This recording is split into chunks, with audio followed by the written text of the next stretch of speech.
مدینے کی گلی میں پھر دوبارہ چلتے ہیں۔ حضرت عمر رضی اللہ تعالیٰ عنہ کا دربار لگا ہے۔ ایک شخص کو پکڑ کر لوگ لے آتے ہیں کہ اس شخص نے ہمارے باپ کو قتل کر دیا۔ حضرت عمر رضی اللہ تعالیٰ عنہ نے پوچھا کیا ماجرا ہے بھائی؟ اس نے کہا جی واقعی میں ان کے باپ کا قاتل ہوں، لیکن میں نے قصداً قتل نہیں کیا۔ ہوا یہ کہ میں ایک مسافر ہوں، جا رہا تھا، راستے کے اندر سبز چراگاہ تھی، میرا اونٹ بھوکا تھا، اس چراگاہ میں داخل ہو گیا۔ اس کے بوڑھے باپ نے پتھر اٹھایا اور میرے اونٹ کو مارا، اس کی آنکھ نکل گئی۔ مجھے بڑا غصہ آیا، میں نے وہی پتھر اٹھا کر اس کے باپ کو دے مارا، لیکن وہ ایسے ٹکانے پہ لگا کہ اس کا باپ فوراً فوت ہو گیا۔ میرا قصد اور ارادہ نہیں تھا، لیکن بہرحال میں اس بات کا اقراری ہوں کہ میں نے اس کے باپ کو قتل کر دیا ہے۔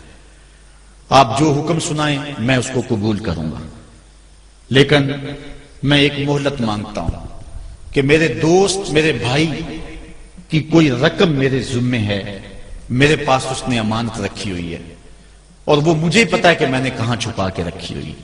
اگر آپ فیصلہ کر دیتے اور میری گردن کاٹ دی جاتی ہے تو وہ امانت جو میں نے رکھی ہوئی ہے سنبھال کر کے، میرے علاوہ کوئی جانتا بھی نہیں ہے، تو وہ اس تک کون پہنچائے گا؟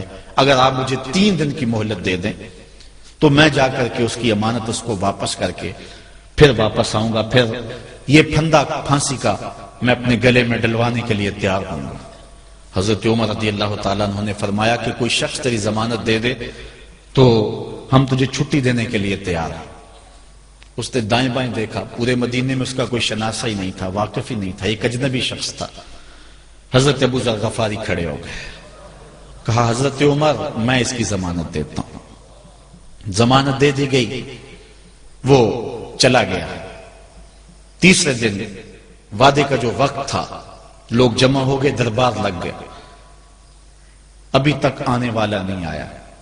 لوگوں نے کہا ابو ذر تو نے غلطی کی ہے، ایک اجنبی کی ضمانت دی اور ابھی تک وہ نہیں آیا۔ اور میاں صاحب فرماتے ہیں ایک وار جو پھائیں اڑ جاندے اور پھر کدی نہ پھنس دینے۔ ظاہر ہے وہ چلا گیا، واپس تو نہیں پلٹ کے آئے گا، اسے پتا ہے کہ آگے سیدھی سیدھی میری موت ہے، تو تم نے یہ کیا غلطی کی؟ خیر آپ نے فرمایا کہ اگر وہ نہ آیا تو یہ پھانسی کا پھندا میرے گلے میں ڈال لینا، لیکن بہرحال میں نے اس کی ضمانت دی۔ کچھ عرصہ بیتا کہ دور سے گرد و غبار اڑتا ہوا دکھائی دیا۔ جب صورت واضح ہوئی تو وہی شخص تھا۔ حضرت عمر فاروق رضی اللہ تعالیٰ عنہ کے دربار میں کھڑا ہو کہنے لگا حضرت کسی وجہ سے تاخیر سے پہنچا ہوں، معذرت چاہتا ہوں، اب جو حکم ہے پورا کیجیے۔ حضرت عمر رضی اللہ تعالیٰ عنہ اس کے پھانسی کے احکامات جاری کر چکے تھے۔ آپ نے فرمایا کہ ابو ذر یہ بتا کہ تو نے اس کی ضمانت کیسے دی جب تو اسے جانتا نہیں تھا؟ تو سن حضرت ابو ذر غفاری نے کیا کہا۔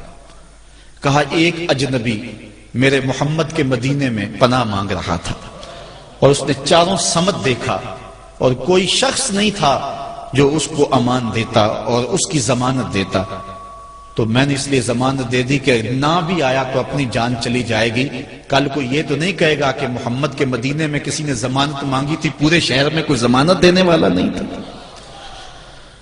اس کو کہا کہ انہوں نے تو ضمانت دے دی، میاں اب تو بتا کہ تو چلا گیا تھا، تجھے جانتا کوئی نہیں تھا، نہ پلٹ کے آتا تو تجھے کوئی پوچھنے والا نہیں تھا، تو تو نے یہ دوبارہ موت کے منہ میں کیوں اپنا سر رکھا ہے؟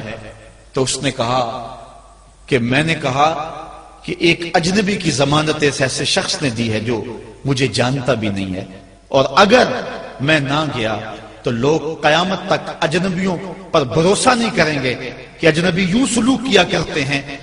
تو حضرت عمر رضی اللہ تعالیٰ عنہ اس کے پھانسی کے احکام جاری کیے، تو جن کے باپ کو قتل کیا تھا وہ بیٹے کھڑے ہو گئے، کہنے لگے تاریخ کی کالک ہم اپنے منہ پہ ملیں گے، ہم بھی اپنے باپ کے قاتل کو معاف کر دیتے ہیں۔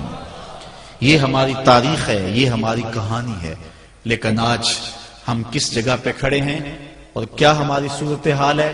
نہ ہمارا کردار رہا اور نہ ہمارا کوئی تشخص رہا۔ آج ہم نے اپنا تشخص بھی مٹا کے رکھ دیا، اپنے طرز زندگی بھی بدل دی، نہ ہماری باطن کی وہ روشنی رہی، نہ ظاہری وہ صورت رہی کہ ہم پہچانے جائیں کہ حضور کے غلام ہیں، بلکہ آج بھانت بھانت کی بولیاں بول رہے ہیں۔ اقبال نے کیا کہا تھا؟ اپنی ملت پر قیاس اقوام مغرب سے نہ کر، خاص ہے ترکیب میں تجھے قوم